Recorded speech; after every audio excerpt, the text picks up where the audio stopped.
Hello दोस्तों, welcome to witty learn. कल हमने बात की थी ध्वन्यात्मक विधि को लेकर। आज हम बात करने वाले हैं श्रुति लेखन।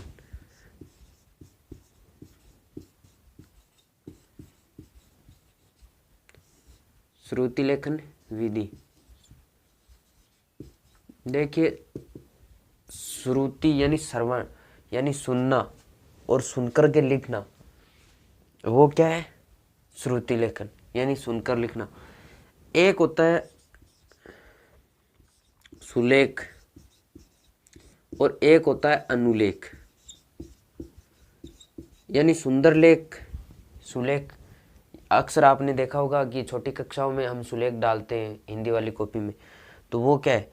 सुलेख हो गई। एक अनुलेख यानी किसी की दूसरे की कॉपीराइट करना, यानी नकल करना, वो क्या है? अनुलेख में आता है। अब बात करते हैं श्रुति लेखन विधि का कोई जनक नहीं है।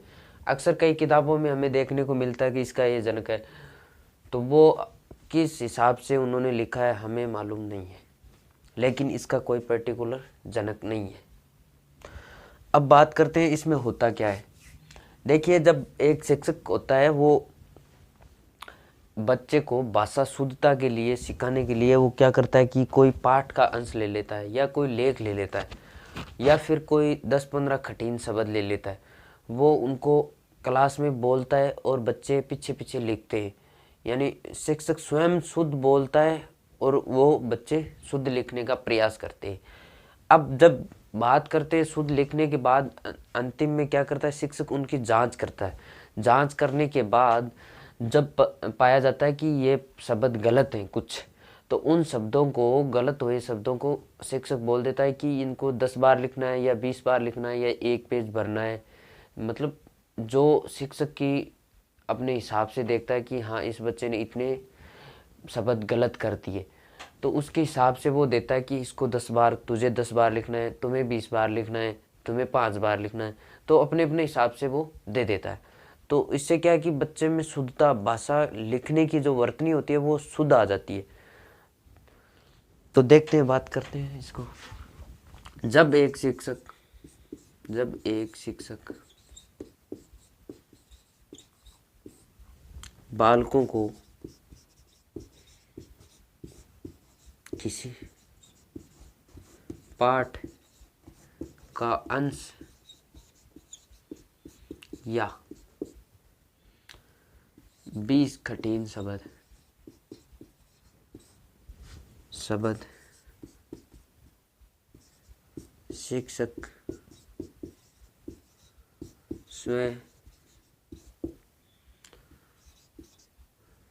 शिक्षक स्वयं शुद्ध उच्चारण करते हुए बालकों को लिखवाता है, और बालक शिक्षक को सुनकर शुद्ध लिखने का प्रयास करते हैं। यानी कि शिक्षक स्वयं शुद्ध बोलता है और फिर बच्चे शिक्षक को सुनते हुए शुद्ध लिखने का प्रयास करते हैं, तो इसे श्रुति लेखन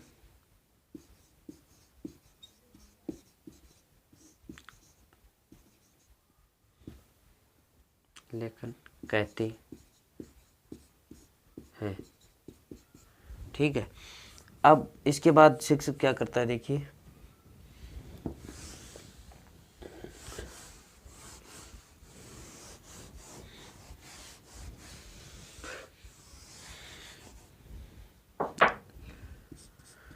जब बालक लिख लेते हैं तो शिक्षक या अध्यापक उसे जांच करता है। उसे की जगह आप लिख लो शब्द या वाक्य। शब्द या वाक्य को जांच करता है। शब्द या वाक्यों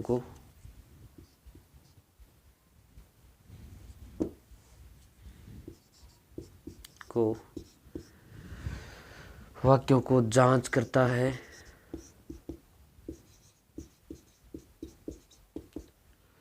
गलत पाए जाने वाले शब्द ओब्लिक वाक्य को गोला यानी राउंडिंग शेप बना देता है उसके पीछे। जैसे ये है, ये शब्द है, इसके पीछे ऐसे बना दिया तो ये क्या है, तो ये तो मान लो गलत नहीं है, लेकिन यहाँ गलत होता तो वो राउंडिंग बना के यहाँ सही लिख देता, यानी नीचे सही लिख देता, शुद्ध लिख देता। गोला बनाते हुए शुद्ध लिखता है और बालकों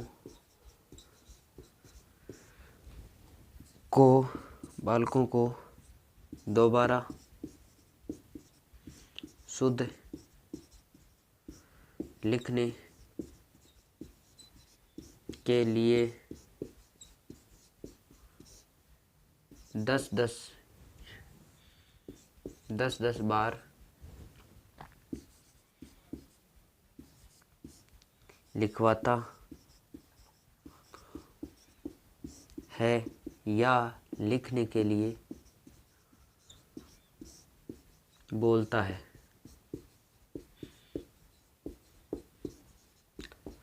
या कोई कहानी हो गई, उसमें लेख में 10 शब्द पाए गए ऐसे गलत, शिक्षक ने होली पे लेख लिखवाया या दिवाली पे लेख लिखवाया या गाय का लेख लिखवाया, उसमें मान लो 10 शब्द ऐसे हो गए जिनमें हमने गलती कर दी, तो शिक्षक क्या करेगा, उसको बोलेगा बच्चे को कि इसको इन शब्दों को 10-10 बार लिखना है या एक पेज में लिखना है, पूरा भरना है पेज। तो वो क्या हो गया, इससे क्या है कि बालक में भाषा लिखने की प्रवृत्ति शुद्धता लाती है।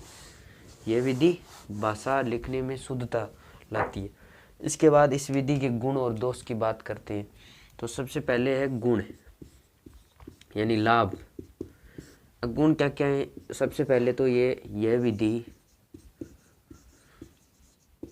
मनोवैज्ञानिक है। मनोवैज्ञानिक क्यों है, क्योंकि इसमें बालक भी सक्रिय रहता है और शिक्षक भी सक्रिय रहता है। जिस विधि में बालक सक्रिय रहता है वो क्या है, मनोवैज्ञानिक है। अब इसके बाद सेकंड नंबर पे बात करते हैं, इस विधि से बालक में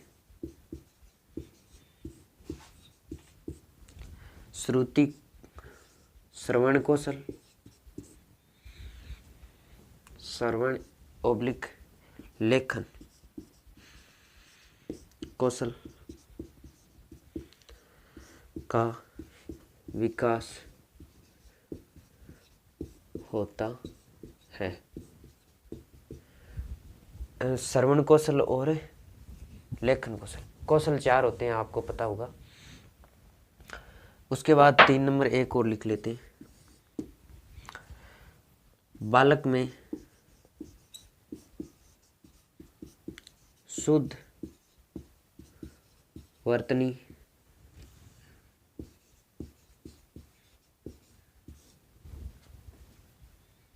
का विकास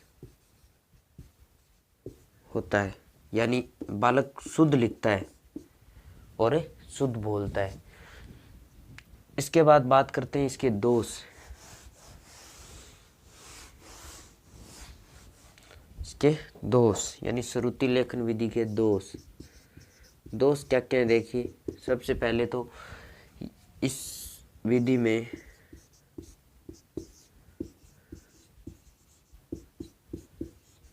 समय अधिक खर्च होता है या लगता है?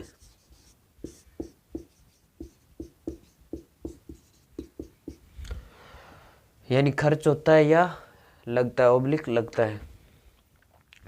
इसके बाद 2 नंबर। अब अच्छा, समय अधिक क्यों लगता है? देखिए, जब हम मान लो किसी बच्चे को हमने उसने 2 दिन मान लो उसने शुद्ध लिखा नहीं, तो फिर हम उसको देंगे कि फिर से लिखो फिर से लिखो, तो समय तो अधिक लगेगा ही। भाई ऐसा तो है नहीं कि क्लास में 20 बच्चे हैं तो 20 के 20 बच्चे हमने बोल दिया कि इसको 10-10 बार लिखना है, तो ये 20 के 20 7 लिख लेंगे। 2, 3, 5, 10 बच्चे ऐसे ही मिल जाएंगे जो कि 2 दिन में नहीं सीखेंगे, 3 दिन में सीखेंगे, कोई 4 दिन में सीखेगा।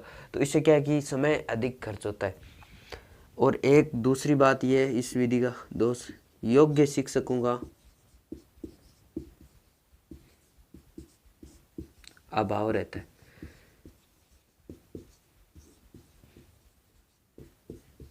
यानी योग्य शिक्षक इसके लिए नहीं मिलते, ज़्यादातर योग्य शिक्षकों का अभाव रहता है स्कूलों में।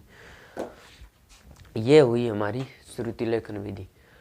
अगर वीडियो पसंद आए तो लाइक शेयर सब्सक्राइब ज़रूर कीजिएगा। अगर कोई त्रुटि हुई हो वीडियो में, या मैं आपको कोई चीज़ बतानी हो वो बता नहीं पाया, तो आप कमेंट बॉक्स में ज़रूर बताएगा कि आपने ये चीज़ नहीं बताई, ताकि नेक्स्ट वीडियो में सुधार हो पाए।